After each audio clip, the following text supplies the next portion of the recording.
আর আরেকটি জিনিস বলেছেন যে আমাদেরকে ভয় দেখিয়ে লাভ নাই। আমরা কোল বা কয়লায় চায়না পৃথিবীর সেরা, যে আমরা ইলেকট্রিসিটি বানাইতে পারি, আমাদের এত পাওয়ারের ভয় দেখায় লাভ নাই যে আমাদের এনার্জি পাবো নাই। না, আমরা কয়লা থেকেও আমরা এনার্জি তৈরি করতে পারি। চায়না কয়লার জন্য, কয়লার সম্পদের জন্য পৃথিবী বিখ্যাত, এটাও উনি ক্লিয়ার করেছেন। সুতরাং চোখ রাঙানিতে আমরা কাবু হব না। আর তাইওয়ান সম্পর্কে বলেছে যে time has come for the United States of America to take a very exactly constructive decision about Taiwan. বলছে তাইওয়ান সম্পর্কে আমেরিকার অবস্থান পরিষ্কার করতে হবে। তাইওয়ান চীনের অংশ। তো তাইওয়ান নিয়ে বাড়াবাড়ি করা ঠিক হবে না। সুতরাং আপনি বুঝতেই পারছেন বিশ্ব কিন্তু একটা অন্যরকম জায়গায় এসে দাঁড়িয়েছে। পুতিন, শি জিনপিং এবং আপনার ইরান। যদি আপনি প্রেসিডেন্ট হিসেবে ধরেন মাসুদ পেজেশকিয়ানকে তো ধরবো না, ধরবো ধর্মীয় নেতাকে। এখানে হ্যাঁ, আপনার মুস্তফা আলী খামেনিকে ধরবো। Mustafa yes. Ali Khamenei, Xi Jinping, Putin. আর এখানে নর্থ কোরিয়ার আছে, হ্যাঁ, কিম জং।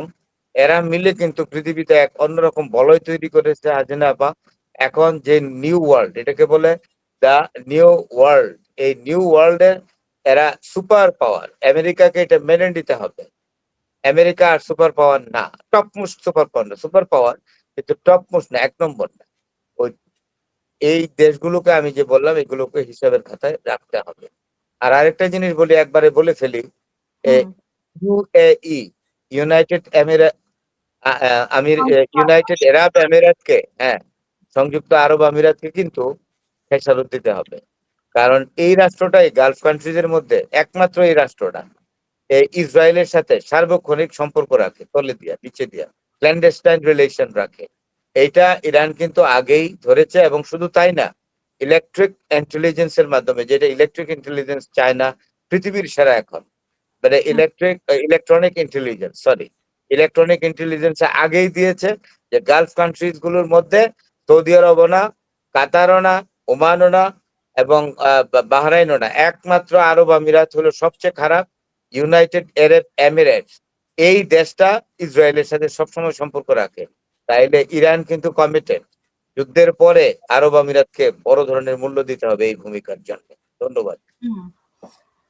এবং আপনি নিশ্চয়ই দেখেছেন যে ওই যে নেতানিয়াহুর সাথে কি একটা গোপনে নেতানিয়াহু মনে হয় এসেছিল বা তারা গিয়েছিল। এটা তো পরে প্রকাশ হয়ে গেছে।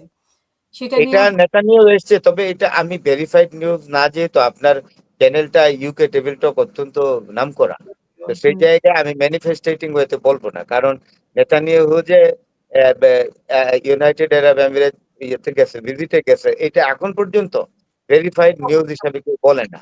এটা হুম, একটা অ্যাজাম্পশন, প্রিজাম্পশন, পারসেপশন। তো পারসেপশন নিয়ে আপনার মতো এত একটা খুব খ্যাতিমান চ্যানেলে আমি কথা বলবো না। আমি বলবো যেটা ভেরিফাইড, সেটা এতক্ষণ যা বলছি এগুলো ডকুমেন্ট একদম। হুম, হুম, হুম। আর এই হ্যাঁ, যে এটা হোয়াইট হাউসকে ঘিরে বারবার যে আক্রমণের বিষয়টি, এটি কেন? মানে এটিও কি একটা সাজানো বিষয়? আবার আমরা অনেক সময় শুনি যে ইসরায়েলি আক্রমণ করে ইরানের উপর দোষ চাপায়। এটা না, কি এটা সেরকম? ঠিক, এইটা ঠিক আছে। যেমন আমানকো, যে আরামকো, হুম, আরামকো তেল ইয়েতে রিফাইনারি সেন্টার, যেটা সৌদি আরবের সবচেয়ে বড় আরামকোটা, এটা সাথে অ্যাটাকটা করেছে ইসরায়েল। হুম, হুম, এবং ইসরায়েল যে অ্যাটাক করেছে, it was clarified and it was proved.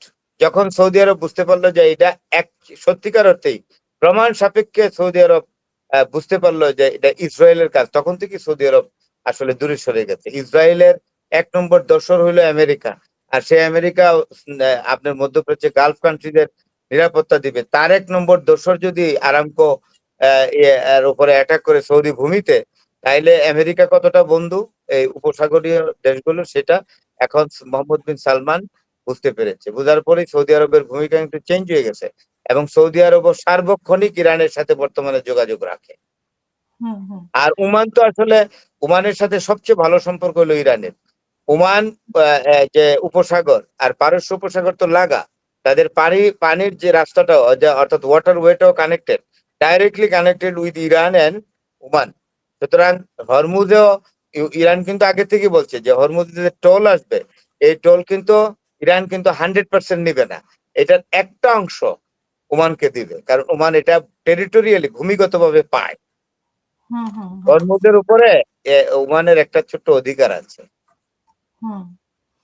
আপনি এই যে ইসরায়েলের সাবেক নিরাপত্তা প্রধান যেটা বলেছেন যে অল্প সময়ের ব্যবধানে ইরানই এই যুদ্ধে জয়ী হবে। মানে হয়েছে মানে হবে এরকমটা উনি এটা বলেছেন।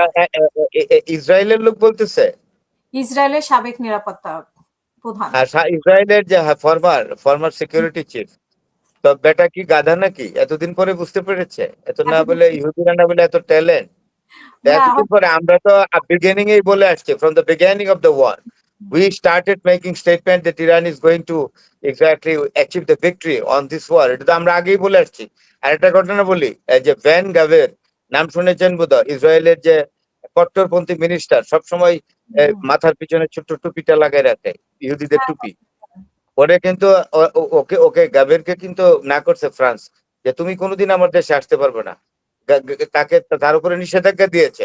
and France declared Gabir the extreme minister in the cabinet of Netanyahu as persona non grata, অর্থাৎ তাকে অবাঞ্ছিত লোক হিসাবে আপনি ফ্রান্স কিন্তু ঘোষণা করেছে। এটা কিন্তু বলতে হবে, ফ্রান্সের সেন্টিমেন্টের কিন্তু প্রকাশ হয়েছে এখানে, যে ইসরায়েলের একজন মন্ত্রীকে একদম বলেছে যে সে পার্সোনা নন গ্রেটা, অর্থাৎ অবাঞ্ছিত।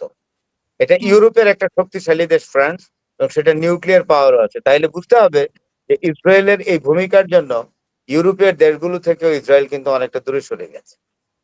হুম। আর আমি ওই ব্যক্তির কথা শুনতে চাই একটু, যে ইরানের নাকি সবচেয়ে গুরুত্বপূর্ণ মাস্টার মাইন্ড হিসেবে বলা হচ্ছে যে brigadier general Ahmed Vahidi. Ahmed মাহিদির কথা অনেক আগে শুনছি। এগুলো পার্টিকুলারলি বলে লাভ নাই। এখানে আইআরজিসির টপ লিডাররা সবাই অত্যন্ত expert, and collectively they are contributing to the war.